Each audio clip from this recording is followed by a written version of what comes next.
L'immigration en France, c'est un sujet où tout le monde a un avis, une image en tête. Mm.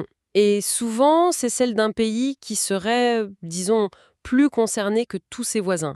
Une sorte de destination finale. Oui, une idée très répandue. Mais est-ce que cette image qu'on entend un peu partout, est-ce qu'elle colle vraiment à la réalité? C'est toute la question. Aujourd'hui, on va faire un travail un peu détective. Notre seule et unique source, un document officiel, assez brut, les chiffres clés de l'immigration 2024. Publié par le service statistique du ministère, oui. Notre mission, c'est de confronter la perception à la réalité des données, voir si les faits confirment ou pas la fiction. Et c'est tout l'intérêt de se plonger dans ce type de source. On ne parle pas d'un sondage d'opinion ou d'un éditorial. Non, c'est factuel. C'est un travail mené par le service statistique public. Eux, ils sont tenus par une déontologie, une neutralité. Leur but n'est pas de convaincre, mais de décrire le plus fidèlement possible une situation. Complexe, avec des définitions précises. Voilà.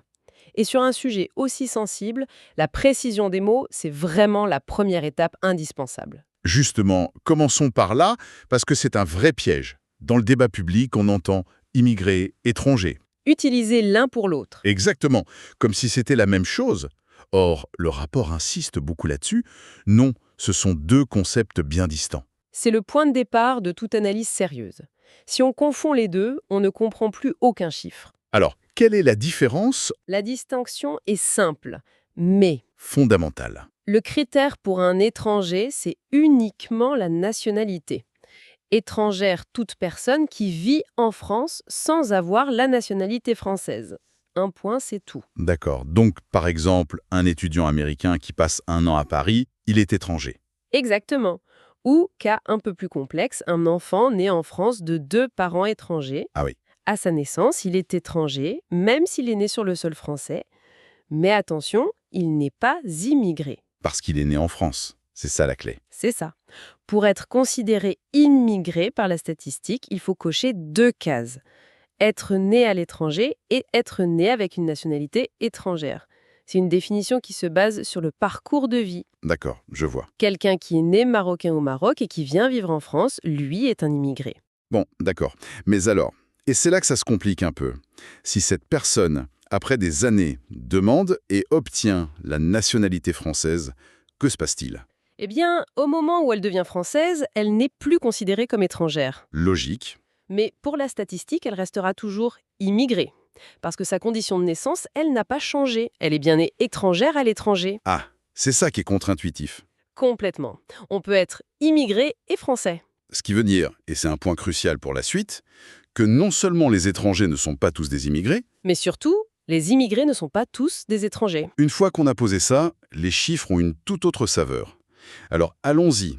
Le premier grand chiffre du rapport, c'est la part des immigrés dans la population française. On est à combien? Janvier 2022 est de 10,3%, 10,3%. soit un peu plus de 7 millions de personnes sur une population totale de 68 millions. Un Français sur 10 est donc une personne née étrangère à l'étranger. J'imagine que ce chiffre, cette moyenne, ne veut pas dire grand-chose en soi. La réalité doit être très différente selon où l'on habite. Absolument. C'est une moyenne nationale qui masque des réalités territoriales extrêmement contrastées. Le rapport est très détaillé là-dessus, hein. Ah oui. On a un pôle principal, l'Île-de-France, où la concentration est la plus forte. 20,7% de la population est immigrée. Le double de la moyenne nationale. Oui.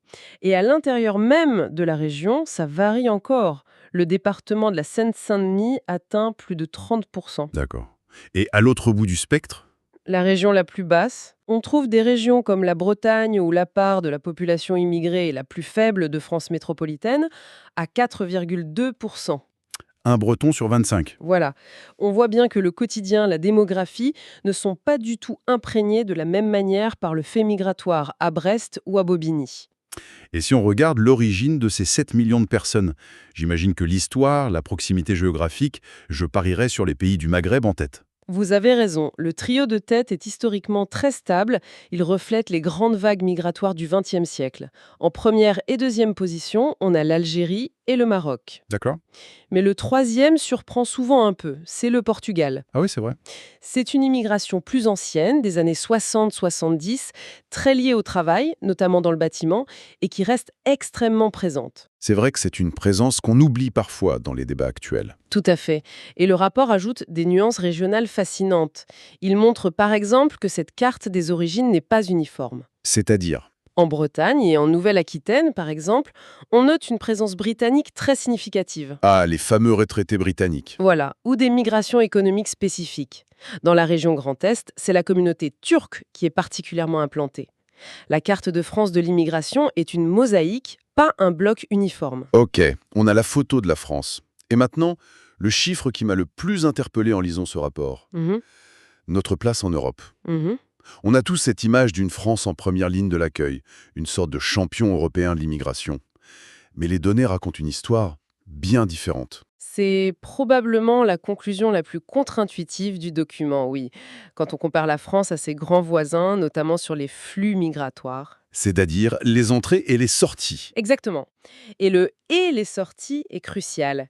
La France se retrouve classée dans un groupe de pays à faible flux, Faible flux. oui, aux côtés de l'Italie ou même du Japon. Du Japon. C'est fou. Donc des pays comme l'Allemagne ou l'Espagne ont beaucoup plus de mouvements que nous. Beaucoup plus. L'Allemagne en particulier connaît des flux d'entrée bien plus massifs. Mais ce qui est encore plus frappant, c'est quand on calcule la différence entre les deux. Ce qu'on appelle le solde migratoire. C'est ça, le nombre de personnes qui arrivent, moins le nombre de personnes qui partent. Et là, le chiffre français est l'un des plus bas des grands pays européens. Attendez, ça, c'est un point fondamental. Ça veut dire que l'augmentation de la population en France due à l'immigration est en fait assez faible par rapport à nos voisins. Très faible.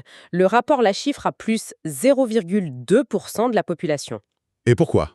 La raison est simple, mais souvent ignorée. Les entrées et les sorties s'équilibrent bien plus en France qu'ailleurs. On entend constamment parler de qui entre, mais ce que le rapport révèle, c'est que la France est aussi une terre d'émigration. Ah, de départ. Oui, le document souligne un point très spécifique. La France se distingue par un nombre important de départs de ses propres nationaux. Des Français qui partent à l'étranger. Beaucoup de Français partent vivre et travailler à l'étranger. Et c'est ce double mouvement, cette circulation, qui change complètement la perspective. Ça nuance fortement l'idée d'une pression migratoire à sens unique. La France comme un carrefour, en fait. C'est ça, un lieu de passage, pas forcément une destination finale pour tout le monde, y compris pour ses propres citoyens. D'accord. Donc l'image macro est plus nuancée. Mais si on zoome maintenant sur ceux qui arrivent chaque année, les primo-arrivants, Hmm. le rapport en dénombre 343 000 en 2024. Qui sont-ils? Pour quelles raisons viennent-ils? Et là, il y a un changement majeur. Pour la 3e année consécutive, le premier motif qui justifie la délivrance d'un premier titre de séjour en France, ce sont les études. Les études. Avant le travail ou la famille? Oui, ça a longtemps été le regroupement familial, la première raison, mais ce n'est plus le cas. Aujourd'hui, on vient d'abord en France pour se former. Le nombre de titres étudiants se stabilise à un niveau très élevé et reste devant le motif familial. Et le motif économique, le travail? Oui, qui est en nette augmentation cette année, c'est le motif humanitaire. C'est-à-dire? Les personnes qui obtiennent une protection. Ça augmente de 13,4%. Mais la grande dynamique de fond, le moteur principal, ce sont les étudiants. Et le rapport nous dit ce qu'ils deviennent, ces étudiants. Est-ce qu'ils repartent tous une fois leur diplôme en poche? Le document a suivi une cohorte arrivée en 2015 et leur parcours est très instructif. Premier constat, beaucoup repartent vite. Plus d'un tiers quitte la France dès la fin de la première année. Des échanges courts, type Erasmus, j'imagine? Sans doute, oui. Mais, et c'est le deuxième constat, 8 ans plus tard, un tiers de ceux qui sont arrivés en 2015 est toujours sur le territoire français. Un tiers reste sur le long terme. Hmm. Et sous quel statut? Ils ne sont plus étudiants 8 ans après. C'est le point clé. La majorité a changé de statut. Parmi ceux qui sont restés, la moitié a obtenu un titre de séjour pour motif économique. Ah, d'accord. Ils sont venus pour étudier et sont restés pour travailler. C'est une passerelle majeure vers une immigration durable et qualifiée. Et ça préfigure la question de la circulation des talents dont on parlera peut-être à la fin. Parlons d'un autre volet, souvent au cœur de l'actualité, la demande d'asile. Le rapport donne des chiffres précis, d'abord sur le contexte européen. Oui. Il rappelle que l'Union européenne a reçu près d'1 million de demandes d'asile en 2024.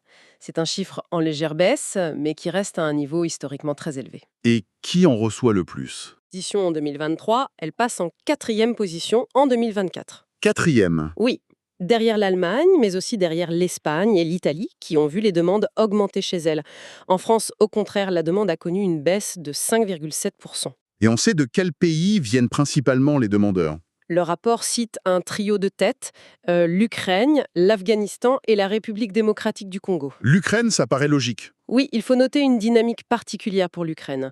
La demande venant de ce pays a quadruplé en un an. C'est un effet direct de la guerre, évidemment. Bien sûr. Même si beaucoup d'Ukrainiens bénéficient d'un autre statut, celui de la protection temporaire, qui est un peu différent de l'asile classique. D'accord.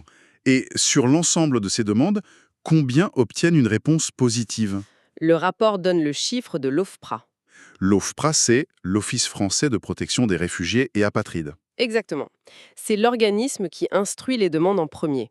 Et leur taux de protection est en hausse, il atteint 38,8% en 2024. Donc, un peu moins de 4 demandes sur 10 sont acceptées en première instance. C'est ça. Mais ce n'est pas la fin du processus. Si, il y a des recours possibles. Exactement. C'est un chiffre important, mais il faut garder en tête que ce n'est qu'une partie du tableau. Une personne dont la demande est rejetée par l'OFPRA peut faire appel devant la CNDA, la Cour nationale du droit d'asile. Et la Cour peut changer la décision? Elle peut confirmer le rejet ou, au contraire, l'annuler et accorder la protection. Le rapport ne détaille pas ce second chiffre qui fait grimper le taux de protection finale, mais c'est essentiel pour comprendre le processus complet. On arrive à la dernière étape du parcours migratoire pour certains, devenir français. Le rapport montre qu'il y a eu plus d'acquisition de la nationalité en 2024. Oui, une hausse globale de 6,6%. Au total, 103 661 personnes sont devenues françaises cette année-là. Et comment devient-on français? Quelles sont les voies principales? Le détail est très intéressant. Cette hausse est presque entièrement portée par une voie en particulier, l'acquisition par décret. C'est-à-dire la naturalisation? C'est ça, la procédure de naturalisation classique qui augmente de près de 22%. C'est une décision de l'administration qui juge de l'intégration de la personne. C'est étonnant. Je pensais que le mariage avec un conjoint français était une voie majeure. Et ça l'a été, et ça reste une voie importante, mais le rapport montre qu'elle est en baisse notable cette année. Ah d'accord. La hausse des naturalisations par décret compense largement cette baisse. Cela peut traduire des choix politiques, des délais de traitement, c'est difficile à dire. Et qui sont ces nouveaux Français? Les origines sont les mêmes que pour l'ensemble de la population immigrée? Oui, sans surprise, on retrouve une grande cohérence.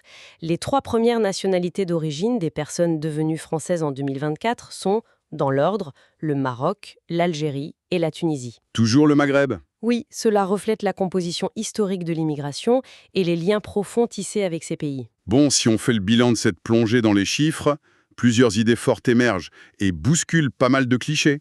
Et c'est peut-être le plus surprenant, la position finalement assez modeste de la France en Europe en termes de flux et de solde migratoire. Oui, notamment à cause de l'immigration des Français eux-mêmes.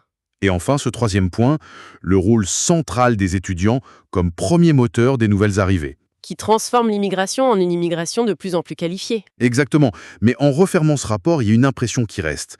On a l'impression d'avoir une photo très nette des entrées, mais que tout un pan de l'histoire reste dans l'ombre. C'est le point aveugle de toute l'analyse en fait. Le document le mentionne lui-même. Il est extrêmement complexe de mesurer les sorties du territoire. On ne sait pas qui repart. On ne mesure pas vraiment la circulation, les départs. On sait finalement peu de choses sur qui repart et surtout pourquoi. Est-ce un échec d'intégration ou la réussite d'un projet de vie temporaire? On ne le sait pas vraiment. Ce qui laisse des questions entières sur l'impact réel de ces mouvements. Précisément. Et ça m'amène à cette pensée finale, inspirée par une phrase du rapport qui m'a marquée. Je vous écoute. Le document note qu'un immigré peut par exemple entrer en France en tant qu'étranger avec le niveau du baccalauréat et repartir des années plus tard devenu français avec un doctorat en poche. Un retour au pays, donc, mais après avoir bénéficié d'une formation supérieure en France et avoir obtenu la nationalité. Exactement. Ce phénomène, cette circulation des talents à double sens, est souvent invisible dans les statistiques brutes qui ne voient qu'une sortie. C'est vrai. Que nous dit-il sur la réalité de l'intégration dans un monde globalisé? Sur ce que la France apporte au monde et ce que le monde lui apporte? Ce n'est plus seulement une question de qui entre, mais de ce que l'on construit ensemble pendant le temps passé sur un territoire commun. Une question qui, en effet, ouvre bien d'autres perspectives que le simple décompte des arrivées. C'est une excellente question pour la suite.